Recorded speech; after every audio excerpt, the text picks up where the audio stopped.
Hello everybody, and today in this video I will tear this NETGEAR EX2700 wireless extender down. Let's get started. So first you need to grab a torque screwdriver,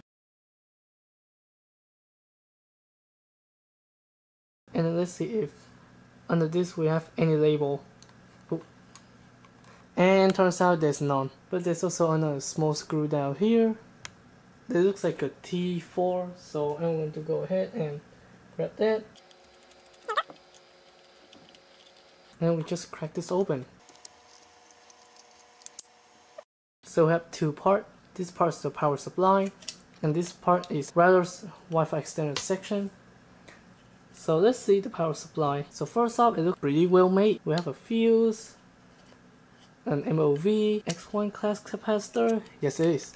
Look at that. Some filter, there's a main transformer, some big chunky capacitor to ensure that, and you can see the back of the board. There's a power management chip right there, a full bridge rectifier, an inductor, and also the separation distance is really large too. Look at that. Very nice power supply. And this is the power management chip. There we go. Power supply section. Now let's see the Wi-Fi section. As you can see that we have an Ethernet transformer.